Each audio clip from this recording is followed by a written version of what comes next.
deciso. Basta. Si chiude dopo quanti anni? Dopo 103 anni. È triste Stefano Fabrin, il cancello si chiude definitivamente e così anche le serrande del suo locale. Il bar da Stefano, dopo 103 anni di attività, cessa di essere il punto di riferimento per operai e studenti. Prima che era mia nonna, nel 1915 che era mia nonna, dopo ha preso mia mamma. Una scelta difficile ma senza rimpianti. Per Stefano e la sua compagna Maria era giunta l'ora di andare in pensione. Certo che è un po' triste, però non si vuole lavorare sempre, si vuole un po' riposo perché vita è corta. Nel giardino prima affollato di clienti rimangono solo i gattini a crogiolarsi al sole. Qui dal 1915 sono passate intere generazioni di operai e studenti. Si è fatto un po' di storia perché qua ha cominciato la Fervet, ha cominciato la Simmer, tutto, gente che veniva da fuori a lavorare, venivano qua.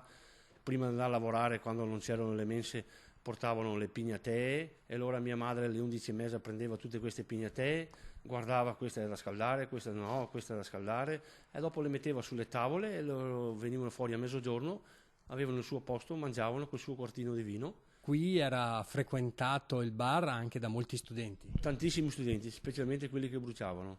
Nessuno mi sostituirà, ci ha detto Stefano. Dopo 3 generazioni non ci sono eredi e l'ipotesi di una nuova gestione non è fattibile.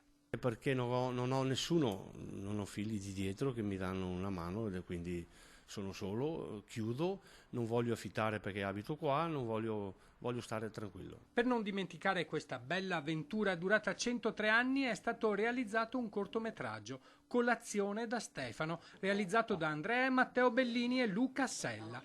Immagini e interviste di avventori in un luogo di aggregazione unico e indimenticabile per tanti castellani che ancora non riescono a capacitarsi della chiusura del loro bar preferito.